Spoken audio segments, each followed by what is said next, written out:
So how's that been different now with covering the NFL, like the college versus the NFL dynamic? What's the uniqueness between the two? That's a great question, Brent. And can I tell you, I think I'm still navigating that and figuring that out. Remember, what a massive difference a college coach at most successful ones.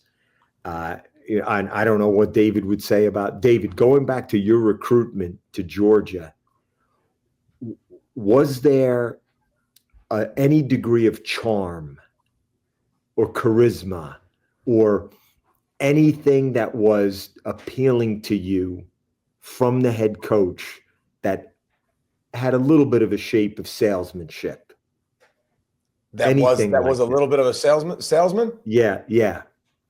That was appealing, no.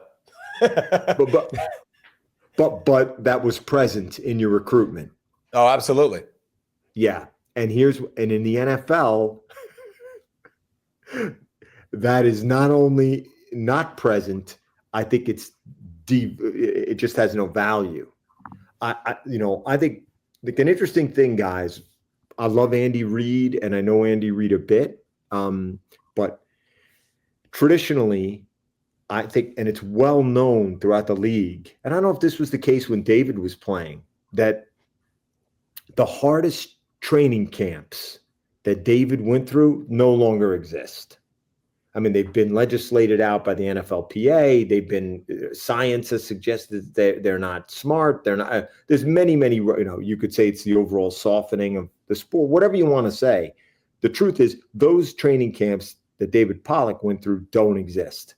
But the closest version is the Chiefs.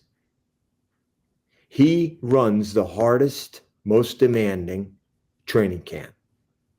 And yet, I realize he's a great winner, but he's probably the most beloved coach in the NFL by players.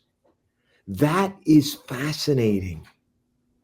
And the dynamics around NFL head coaches are fascinating. And we're so lucky we're in these production meetings. And I'll tell you, I could sit and I guarantee you David would love. David, have you ever met Shanahan? Kyle?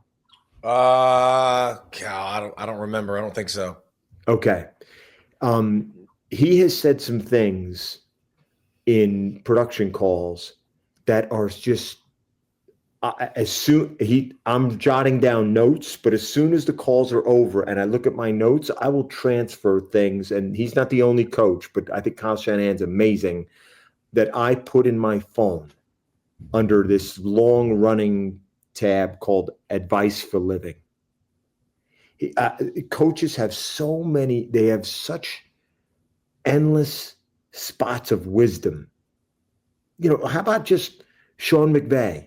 This tiny line. I know it's not his line originally, but it's just so clear and effective, like as a parent. Here's his line. I see better than I hear. That's just such a great line. Show me, don't tell me. Like, I see better than I hear. And him saying that to players and the whole accountability piece, which I know is so important to David.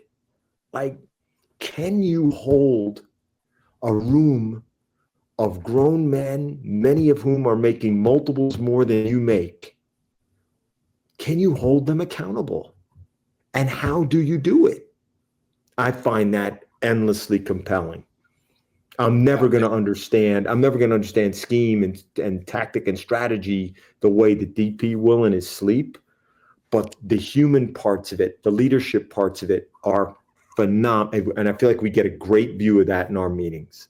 Well, and you always, you've always loved that part of it too. And it helped you with parenting. I remember you're looking for stuff for Jack and for Tessa to be a better dad. And I could name drop so many coaches of you just like sitting there texting and you're like, I'm like, what? Why are you texting him? Well, Jack's got something big coming up. I was trying to find some words to say. And I'm like, yeah, that's normal. And I just text to Kelly. Sure. Like just text Nick real quick. Like no big deal. But it's interesting. The NFL, Tom, they don't have to sell themselves. right? Like Exactly. They don't have to sell their program because you're drafted and you're paid. But now with college, they're starting to pay these kids, and you do have to sell yourself, or you don't have to sell yourself as much anymore. So obviously, the landscape's changed. Has that changed the way you've done pieces on these guys, or does that change your framework at all with the way you're looking at things? So listen, we had a chance, and I know this will get heavier than I mean it to be. I'll mention two quick pieces. And listen, you go back 5 years ago, you go back pre-COVID to now, it is almost impossible to characterize the degree of change in college football. We know that, but as we live it, yeah. but as we live it moment to moment, right? We understand that this change was inevitable, right? That I'm not saying every aspect of it, and I'm saying trying to legislate it now, put guardrails around it, give it some genuine shape. There's such a need for it that everyone acknowledges, but how it's done, that's the grand question, okay? Having said that, we did a piece this year at USC. Being a player is a full-time job. It was when David played, let alone now, let alone getting paid, let alone being repped, okay? You have very little time to yourself. USC is a program where they take athletes, and you have to be vetted, you have to apply for this, to Eastern Europe to go to Auschwitz to see the concentration camps remnants. 3 football players did that from USC.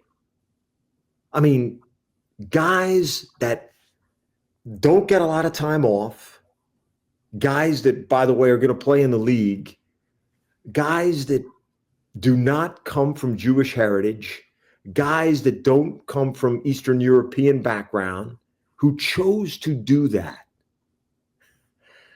because they felt they needed to learn more. That's one. 2, Northwestern, we did a piece on a walk-on this year, Albert Kunikis, who has a couple of seasons left, 6'3", 220, has some, strong guy, has some twitch, does not have anything below the elbow on one arm. Running back. Can't make it up. Got into a game, got a carry, made a bunch of tackles on special teams this year. Like, there's so many unbelievable great stories in the sport. There, even with all the changes, even with the entitlement that comes with NIL, even with all of that. And I think in the NFL side, there's no question. I mean, they don't make them like David. I don't think they ever made him like David, even when David was playing.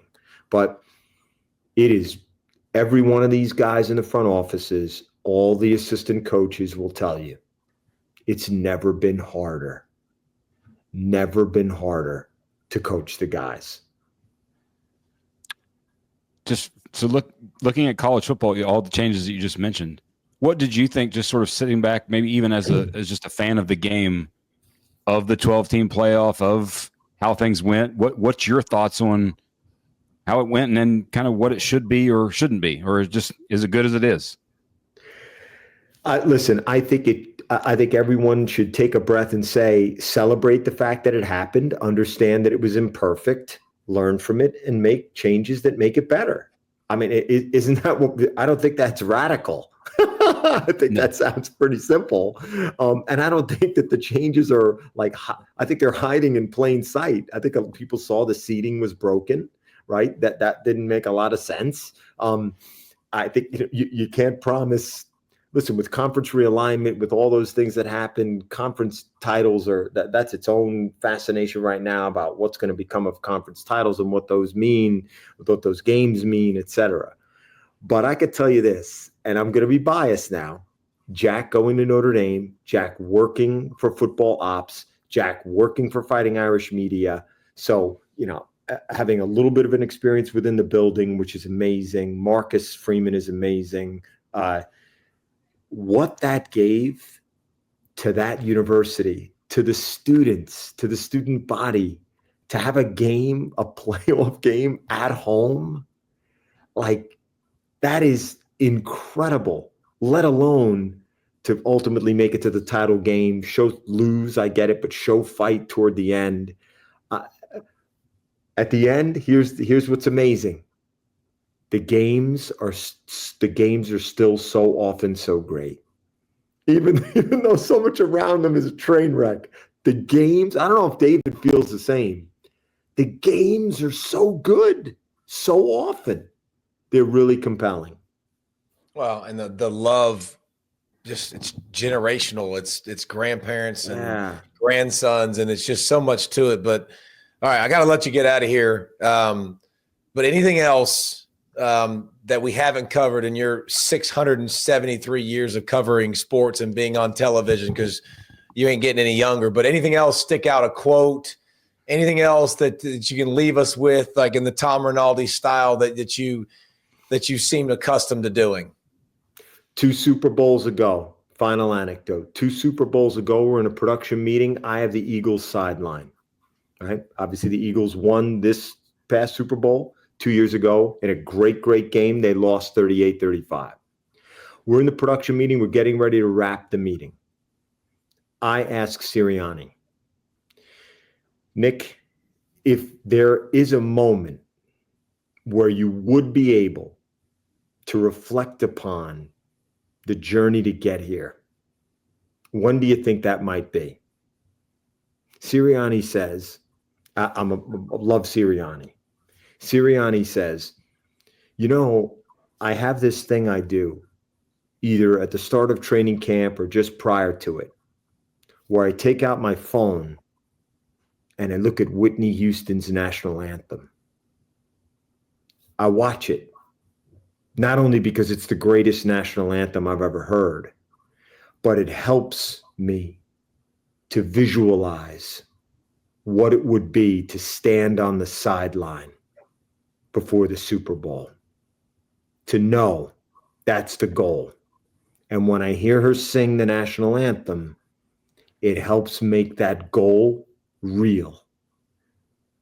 So if there's a moment, it might be during the national anthem.